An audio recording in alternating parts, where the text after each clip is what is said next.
មានអ្វីមួយកំពុងផ្លាស់ប្ដូរយ៉ាងស្ងៀមស្ងាត់នៅក្នុងមហាសមុទ្រប៉ាស៊ីហ្វិកវាមិនមែនជាព្យុះឬចរន្តទឹកដែលយើងអាចមើលឃើញពីផ្ទៃទឹកខាងលើនោះទេប៉ុន្តែវាគឺជាការប្រមូលផ្ដុំកម្ដៅយ៉ាងខ្លាំងក្លាដែលលាតសន្ធឹងរាប់ពាន់គីឡូម៉ែត្រឥឡូវនេះអ្វីត្រូវបានលាតត្រដាងហើយភពផែនដីកំពុងស្ថិតនៅលើគែមនៃបាតុភូត Super El Niño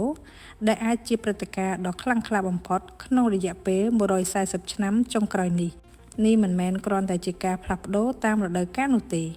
ប៉ុន្តែវាគឺជាការរៀបចំឡើងវិញនៃថាមពលសកលយោងតាមទិន្នន័យមានឱកាសរហូតដល់ 98% ដែល El Niño នឹងលេចឡើងនៅខែសីហាហើយគិតត្រឹមខែកញ្ញាឆ្នាំ2026ការកកើតឡើងនៃ Super El Niño គឺស្ទើរតែមិនអាចជៀសរួចថ្ងៃនេះយើងនឹងទៅពិនិត្យមើលយន្តការនៃក្បាលម៉ាស៊ីនអាកាសធាតុមួយនេះនិងស្វែងយល់ថាតើពិភពលោកនឹងទៅជាយ៉ាងណានៅពេលកម្ដៅឡើងដ៏មហិមាដើម្បីយល់ពីព្រឹត្តិការណ៍នេះយើងត្រូវស្វែងយល់ពីប្រព័ន្ធ El Niño ជាមុនសិនក្នុងស្ថានភាពធម្មតាខ្យល់ Trade Winds បកពីទិសខាងកើតទៅទិសខាងលិចមានន័យថាពីឆ្នេរអាមេរិកខាងត្បូងទៅតំបន់អាស៊ីអាគ្នេយ៍និងអូស្ត្រាលីវាបានរុញច្រានទឹកសមុទ្រស្រទាប់លើដែលក្តៅឲ្យទឹកកកជុំគ្នានៅភាគខាងលិចនៃមហាសមុទ្រប៉ាស៊ីហ្វិកនិងបក់នាំទឹកក្តៅពីតំបន់អាមេរិកខាងត្បូងទៅកាន់តំបន់អាស៊ីពេលទឹកក្តៅផ្លាស់ទីចេញទៅទឹកត្រជាក់ពីបាតសមុទ្រនឹងរុញច្រានឡើងលើប៉ុន្តែនៅពេលដែលខ្យល់ Trade Wind ទាំងនោះចុះខ្សោយទឹកសមុទ្រក្តៅដែលធ្លាប់តែនៅខាងតំបន់អាស៊ីបានហូរត្រឡប់ទៅរកឆ្នេរអាមេរិកខាងត្បូងវិញវារារាំងមិនឲ្យទឹកត្រជាក់ងើបឡើងលើបានហើយក៏ចាប់ផ្ដើមហូរត្រឡប់ទៅភាគកណ្ដាលនិងភាគខាងកើតមហាសមុទ្រប៉ាស៊ីហ្វិកវិញឆ្ពោះទៅរកឆ្នេរអាមេរិកខាងត្បូង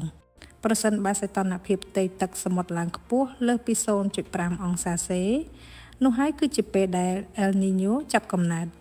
ផ្ទុយទៅវិញបើខ្យល់បក់ខ្លាំងជាងធម្មតាហើយទឹកត្រជាក់ជាងមុនវានឹងបង្កើតជាបាតុភូត La Niña ហើយប្រសិនបើវាកើនឡើងលើសពី 2 អង្សាសេនោះវានឹងក្លាយជា Super El Niño ដែលក្នុងប្រវត្តិសាស្ត្រធ្លាប់កើតឡើងតែ4ដងប៉ុណ្ណោះគឺនៅឆ្នាំ1982 1991 1997និងចុងក្រោយបង្អស់គឺឆ្នាំ2015អ្វីដែលគួរឲ្យព្រួយបារម្ភបំផុតសម្រាប់ឆ្នាំ2026នេះគឺស្ថានភាពផ្ទួនគ្នានៅក្នុងឆ្នាំ2024និង2025គឺជាឆ្នាំដែលអាកាសធាតុឡើងក្តៅបំផុតក្នុងប្រវត្តិសាស្ត្រទោះបីជាស្ថិតក្នុងស្ថានភាពធម្មតាក៏ដោយនេះមានន័យថាភពផែនដីយើងមានកម្រិតសីតុណ្ហភាពមូលដ្ឋានខ្ពស់ស្រាប់ទៅហើយមុនពេល El Niño មកដល់ទៅទៀតទិន្នន័យផ្កាយរណបចុងក្រោយបង្អស់របស់ NASA បានរកឃើញរលកកម្ដៅក្នុងមហាសមុទ្រដ៏មហិមាហៅថា Kelvin Wave កំពុងធ្វើដំណើរទៅបុកឆ្នេរអាមេរិកខាងត្បូងដោយវាដូចជាការបើកគម្របឡកកម្ដៅដ៏ធំមួយទិន្នន័យពីអឺរ៉ុប ECMWF បានព្យាករណ៍ថាមានឱកាសខ្ពស់ដែលសីតុណ្ហភាពទឹកសមុទ្រនឹងហក់ឡើងខុសប្រក្រតីរហូតដល់ជិត8 អង្សាសេនៅចុងឆ្នាំនេះប្រសិនបើ Super El Niño កើតឡើងពេញលេញវានឹងបង្កើតផលប៉ះពាល់ខ្លាំងនៅអាមេរិកខាងជើងនិងកាលីហ្វ័រញ៉ានិងជួបប្រទះរដូវរងាដ៏កំណាយ Godzilla Winter ជាមួយនឹងគ្រោះទឹកជំនន់ដោយសមានភ្លៀងធ្លាក់ខ្លាំងប៉ុន្តែនៅឯព្រៃ Amazon វិញវានឹងប្រឈមមុខនឹងការកើនកម្ដៅដ៏ធ្ងន់ធ្ងរដែលអាចប្រែក្លាយទៅជាប្រភពដែលបញ្ចេញឧស្ម័នកាបូនទៅវិញតាមរយៈភ្លើងឆេះព្រៃខ្នាតយក្សនៅប្រទេសឥណ្ឌារបបទឹកភ្លៀងមូសុងត្រូវបានព្យាករណ៍ថានឹងធ្លាក់ចុះមកត្រឹម 92% ដែលជាកម្រិតទាបបំផុតក្នុងរយៈពេលជិត30ឆ្នាំវានឹងគំរាមកំហែងដែលផ្ទាល់ដល់សន្តិសុខស្បៀងដូចជាការដាំដុះស្រូវសណ្តែកសៀងនិងកប្បាសដែលចិញ្ចឹមមនុស្សរាប់ពាន់លាននាក់គិតអតិផរណាស្បៀងអាហារអាចនឹងកើនឡើងលើសពី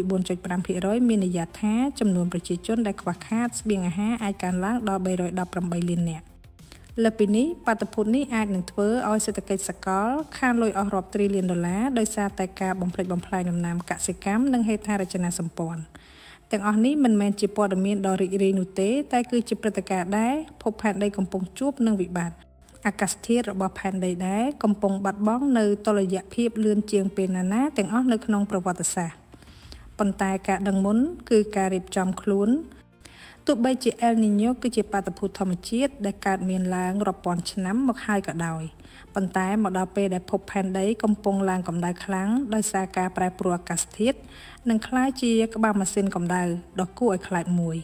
អ្វីដែលយើងអាចធ្វើបានគឺត្រូវតាមដានព័ត៌មានពីស្ថាប័ន NOAA និងត្រៀមលក្ខណៈទប់ទល់នឹងការប្រែប្រួលអាកាសធាតុដ៏ខ្លាំងក្លានេះ ប្រសិនបើអ្នកចង់តាមដានព័ត៌មានវិទ្យាសាស្ត្រនិងការប្រែប្រួលអាកាសធាតុបែបនេះបន្តទៀតសូមកុំភ្លេចចុច Subscribe Channel របស់យើងសូមអរគុណជួបគ្នានៅវីដេអូក្រោយជម្រាបលា